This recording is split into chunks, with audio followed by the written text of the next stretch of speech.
Bonjour Luc. Bonjour.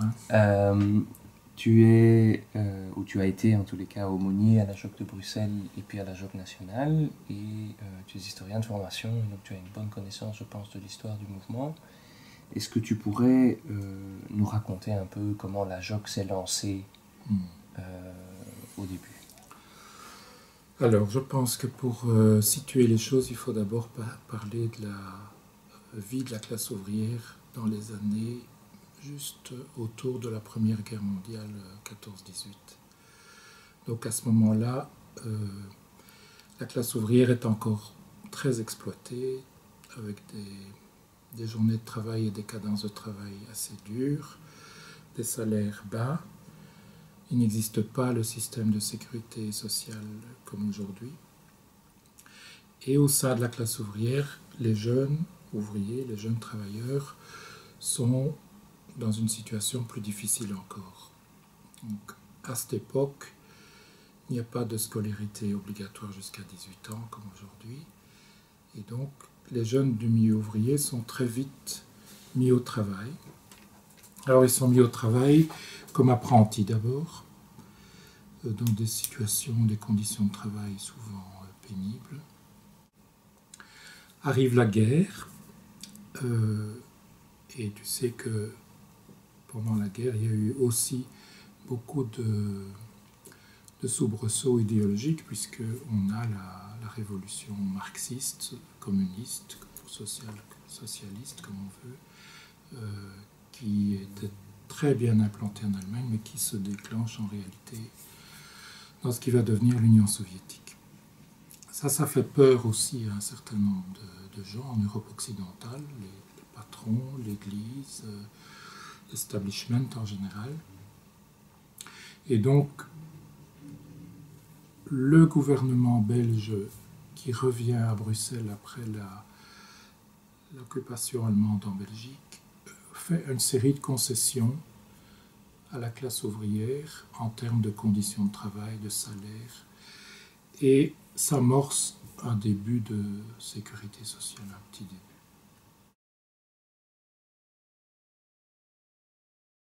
C'est dans ce contexte-là donc un prêtre qui s'appelle Joseph Cardijn s'installe à Laken, faubourg de Bruxelles à l'époque, qui est une commune ouvrière avec des entreprises, des corons, donc des habitats ouvriers assez pauvres.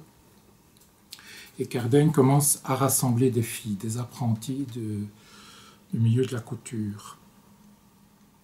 Et donc il innove en quelque sorte en les rassemblant et en leur disant « Ce qui m'intéresse, c'est la situation que vous vivez ». Donc il fait, comme on dit, des cercles d'études. Donc il rassemble ces filles, il les fait réfléchir sur leurs conditions de vie, il les pousse à s'affilier au syndicat de l'Aiguille qui existe à l'époque et qui dépend de la Ligue ouvrière féminine chrétienne qui deviendra Vie féminine par la suite.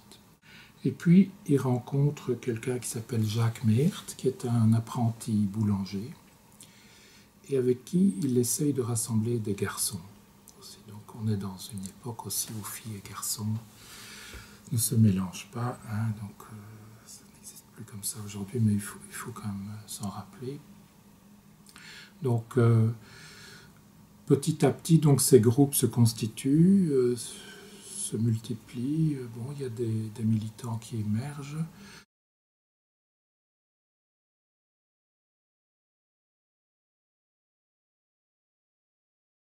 Ces petits groupes commencent à se structurer et s'appellent alors Jeunesse syndicaliste. Donc, la JOC ne commence pas par la JOC. La JOC est d'abord la jeunesse syndicaliste. Mais ça veut dire quelque chose, ça veut dire que l'aspect syndical, l'aspect organisation ouvrière est quand même très important dans la pensée des fondateurs. Ça va créer quelques soucis avec la CSC.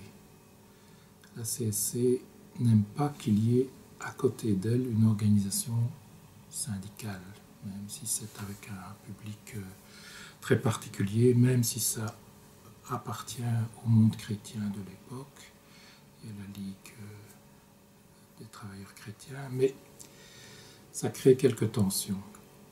ça crée aussi des tensions avec les autorités de l'Église, qui elles non plus n'aiment pas voir apparaître un mouvement qui, d'après elles, serait une division à l'intérieur de l'Église. Elles n'aiment pas qu'on organise les jeunes travailleurs entre eux sans d'autres jeunes. À l'époque, il y a des patros déjà, c'est le début du scoutisme. L'idée de l'Église, c'est d'avoir une organisation ou au moins une coordination d'organisations de jeunesse chrétienne. Et donc, si on veut, des deux côtés, la jeunesse catholique est attaquée, du côté syndical et du côté de l'Église. Et Cardaigne alors fait un peu marche arrière, si on veut, et change le nom du mouvement en Jeunesse ouvrière chrétienne. Donc, on voit bien que l'aspect ouvrier reste central. On y ajoute l'aspect chrétien qui existait, bien sûr auparavant, mais qui est mis en avant. Si bien que la JOCF un peu plus tard, va être animée ou accompagnée par des aumôniers qui appartiennent au secrétariat des œuvres chrétiennes qui existe déjà à l'époque depuis plusieurs années en Belgique. Et donc, nous sommes jeunesse syndicaliste 1919, jeunesse ouvrière chrétienne 1924. Ça reste un public de jeunes travailleurs, c'est tout à fait typique à ce moment-là. À partir de 16 ans, de 15 ans, les jeunes unis-ouvriers sont au travail, on les rassemble. Donc, évidemment, au début, le mouvement est encore assez petit, mais il se développe très très vite. Et donc, à travers les enquêtes, on découvre les conditions de travail des jeunes ouvriers, on les publie, on les fait connaître, on alerte les autorités dans les entreprises, dans les syndicats, dans les milieux d'église. Et alors, il y a quelques aménagements qui commencent à se faire.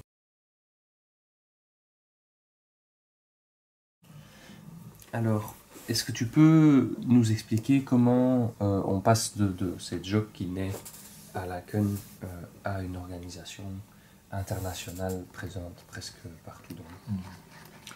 Donc, d'abord, la JOC et la JOCF se sont développées très rapidement et très fortement en Belgique, à Bruxelles et en Wallonie d'abord, en Flandre ensuite.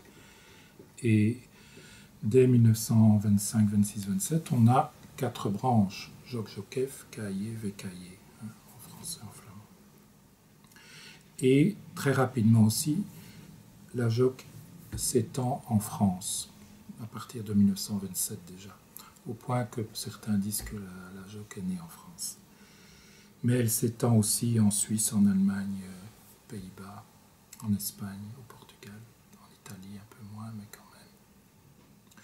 Donc, à un moment donné, c'est intéressant de rassembler les permanents, les militants et les aumôniers de ces différents pays.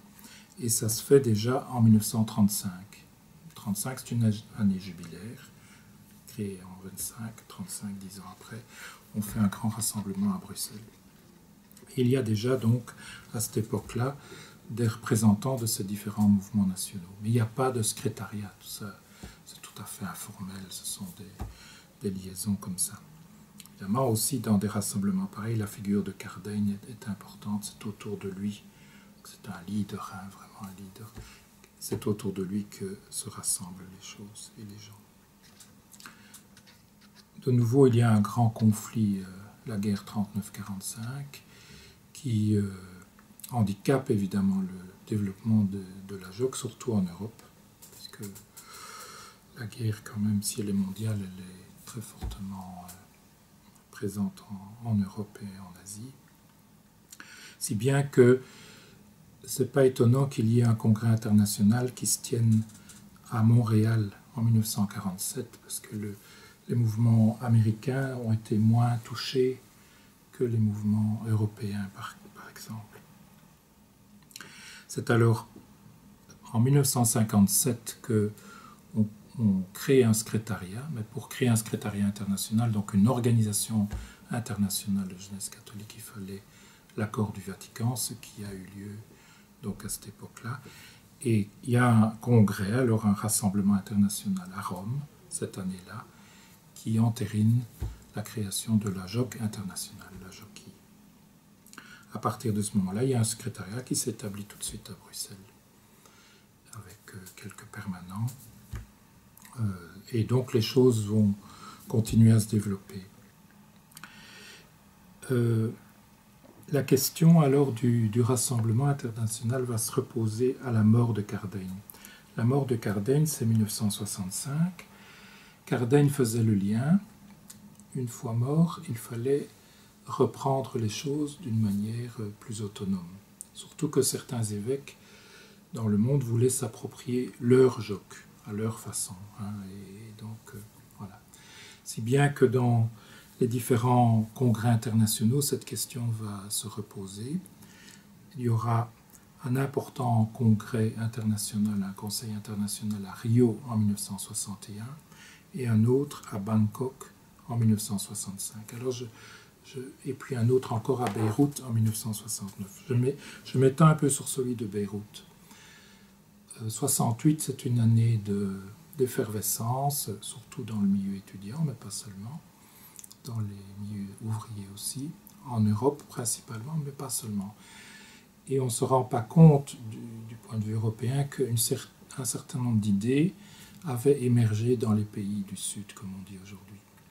Un certain nombre de militants et de permanents internationaux commencent à voir qu'il faudrait aussi approfondir l'analyse de classe pour expliquer, pour comprendre l'exploitation des jeunes travailleurs. Et cette évolution-là, elle va se marquer à Beyrouth.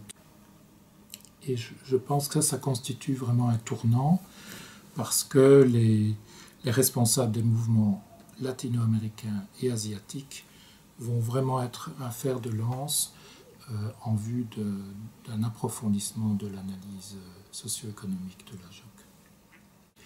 Le Conseil décide de faire une grande enquête internationale sur le travail des jeunes travailleurs.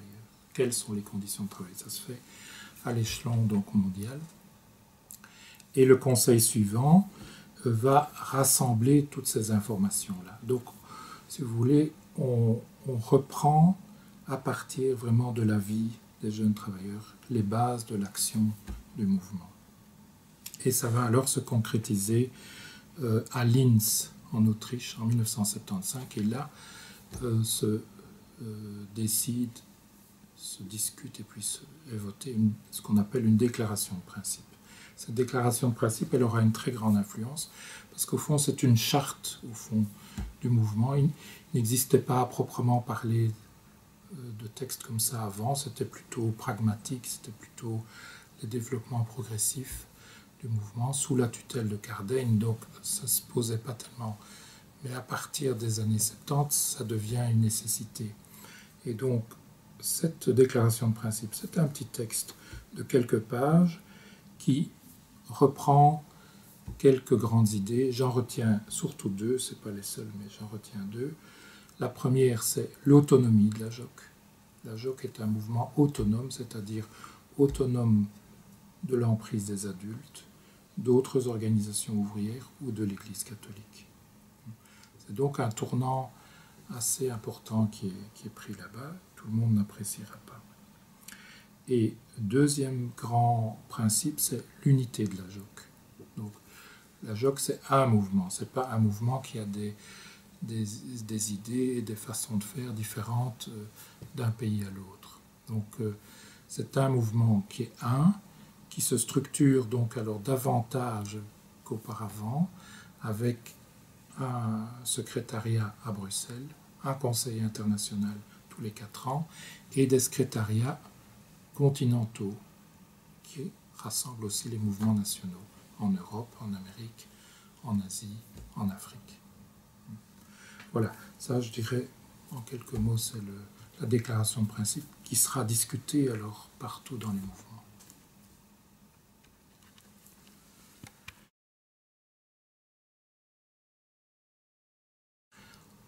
Peut-être qu'on se souvient qu'il y a eu la guerre du Vietnam et puis les dictatures militaires en Amérique latine. les dictatures militaires en Amérique latine ont touché directement la JOC au Brésil. Quand les militaires sont arrivés au pouvoir, ils ne supportaient pas de mouvements de jeunesse bien organisés, autonomes, revendicatifs, militants. Et donc, en une nuit, ils ont emprisonné les principaux dirigeants et principaux aumôniers de la JOC au Brésil. Un même phénomène s'est passé quelques années plus tard, on est dans les années 70, là, au Vietnam. Il y a guerre entre le Vietnam du Nord et le Vietnam du Sud, appuyé par les Occidentaux qui veulent essayer de limiter l'emprise communiste du Nord. On sait que ça se termine par une défaite des Occidentaux et du Vietnam du Sud. Étaient mêlés à ce conflit des leaders et des permanents jocistes, au nord et au sud. Plusieurs ont aussi été emprisonnés et malmenés au Vietnam du Sud. Donc, ces événements-là sont des déclencheurs pour les Belges ici. Les jeunes Belges disent, mais quoi, qu'est-ce qui se passe? On ne peut pas laisser les choses aller, les bras ballants. Ils essayent de faire des démarches auprès de l'Église, auprès du gouvernement belge. Ça reste lettre morte. Pourquoi? Parce que autant l'Église que le gouvernement sont pro-occidentaux, anticommunistes, et donc ne vont pas appuyer un mouvement revendicatif qui justement a des accointances avec les idées communistes. La JOC n'a jamais été communiste, il ne faut pas croire ça, mais il y avait tout de même une analyse marxiste commune des liens, de l'action revendicative. Et donc ça a été une sorte d'alerte. Les responsables ici belges se sont dit, mais on ne peut pas faire confiance à l'Église parce qu'elle ne nous soutient pas dans notre lutte d'émancipation des jeunes travailleurs.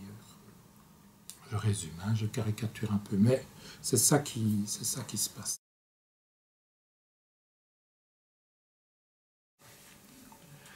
Donc si je comprends bien, les années 70 ont été un moment agité pour le mouvement. Est-ce que tu peux peut-être détailler un petit peu comment la JOC a traversé cette crise? Voilà, je pense qu'on doit situer le moment de la crise en 1973. Évidemment, ça ne démarre pas de rien, ni tout seul. C'est préparé par le Conseil international de Beyrouth, où on avait fait tout ce travail d'enquête, etc. Et donc, les conclusions de ce conseil percolent, descendent petit à petit dans les mouvements nationaux. Et en Belgique, je crois qu'on peut dire que c'est en 1973 que ça se cristallise, que ça prend forme lors d'un conseil national de la JOC et de la JOCEF, donc un conseil commun, qui n'était pas l'habitude, des deux organisations, qui se tient donc à Namur en juillet et en août 1973. Alors, d'où viennent les questions? Comment viennent-elles? Elles viennent des jeunes immigrés. Donc, on n'a plus idée de ça sans doute aujourd'hui, mais à l'époque, il y avait des fédérations belges et des fédérations immigrées. Il y avait des fédérations italiennes ou espagnoles dans les villes en Belgique, où il y avait beaucoup d'immigrés, de jeunes immigrés qui étaient au travail. À Bruxelles, il y avait une forte fédération espagnole avec des gens de maison, des domestiques internes par exemple. Et donc, le mouvement national a été impulsé, si on veut, par les fédérations immigrées, qui étaient plus fortes, plus dynamiques à l'époque que les fédérations belges. Et donc, le Conseil national de 73 sera influencé par leur action, leur réflexion, etc. À ce moment-là, je le raconte aussi pour montrer un changement, on n'invite que les deux aumôniers nationaux à ce Conseil national, donc JOC et JOCEF. Il faut savoir que le précédent conseil, il y avait 30 aumôniers régionaux et locaux qui étaient là. Mais évidemment, c'est un poids énorme quand il y a une centaine de jeunes en conseil. Donc ici, il n'y en a plus que deux. Donc leur place est resituée, je trouve correctement pour ma part. Et ce sont les jeunes eux-mêmes, alors les militants et les permanents, qui réfléchissent ensemble. Ils décident de travailler, comme on dit, par catégorie. Donc, plutôt que d'avoir des groupes de jeunes travailleurs ou chômeurs ou étudiants mêlés, ils décident de rassembler les jeunes militants qui sont en petites entreprises, ceux qui sont travailleurs immigrés, ceux qui sont employés de bureau, ceux qui sont apprentis, ceux qui sont étudiants ou ceux qui sont dans des situations socio-éducatives. Donc ça, c'est ce qu'on appelle le travail par catégorie. Donc il y a, au lieu d'avoir des commissions nationales, ce sont des commissions par catégorie.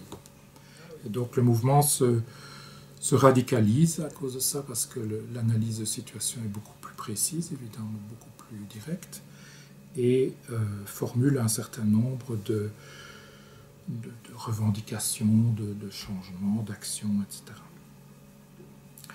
Alors, on peut dire que ça fonctionne pendant un certain temps, mais que ça crée aussi pas mal de difficultés. Ça crée en particulier des difficultés à l'intérieur du mouvement ouvrier chrétien.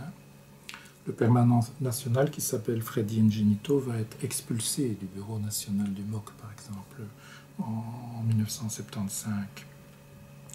Il y aura des difficultés aussi avec la CSC. La CSC voit d'un très mauvais œil qu'il y ait des jeunes qui s'organisent dans les entreprises, en dehors d'elles, que certains de ces jeunes appartiennent en plus à la FGTB plutôt qu'à la CSC. Ça crée un certain nombre de difficultés, si bien que c'est Robert Dont, qui est secrétaire général à l'époque, il décide de couper les subsides à la JOC et puis de créer les jeunes CSC et plutôt de les développer en concurrence à la JOC et à la JOCF. Donc c'est une époque très difficile de ce point de vue-là, et c'est une époque difficile aussi vis-à-vis des aumôniers, dont le rôle change, il diminue. On n'appelle plus aumônier, mais accompagnateur adulte. Mais évidemment, appeler quelqu'un accompagnateur plutôt qu'aumônier, ça change aussi non seulement le statut, mais le rôle. Bon, voilà, on peut dire que c'est une radicalisation, on peut dire que c'est une amplification, je pense, de l'identité ouvrière de la JOC. Ce sera aussi une faiblesse, parce que le mouvement va se rétrécir très fort. Donc le nombre de militants va diminuer, le nombre de groupes va très fortement diminuer, parce que beaucoup des groupes locaux étaient quand même soutenus par des aumôniers qui ne sont plus là ou qui ne sont pas d'accord avec l'évolution. Donc c'est une année de crise qui va aussi être une année quand même de difficultés à tout point de vue. Si bien que cette organisation ne va pas durer très très longtemps. La JOC va se ressaisir en travaillant par projet alors. Bon, ça implique évidemment un échec de cette tentative. Et une reprise moins sur le terrain économique et plus sur le terrain culturel. Quand même encore avec des aspects économiques, puisqu'il y a certaines petites coopératives qui vont se créer par-ci par-là. Je pense à une coopérative de culture de Chicon dans le sud du Luxembourg, à une coopérative de style jardin ouvrier sur les hauteurs de Liège. Ça, c'est sur le terrain économique, disons.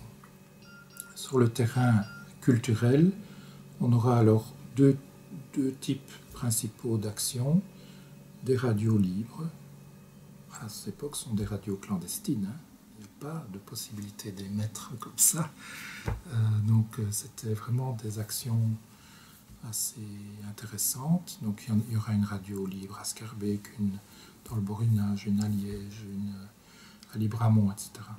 Et puis, un troisième aspect qui est aussi socioculturel, c'est l'ouverture de locaux de jeunes. Dans certaines fédérations, on va créer ainsi des locaux au Brabant wallon, au Borinage, à Bruxelles, à Liège. Donc des locaux de rassemblement. C'est ce qu'on appelle le travail par projet. Donc on voit bien que c'est une évolution très très grande par rapport à ce qui venait de se passer au milieu des années 70.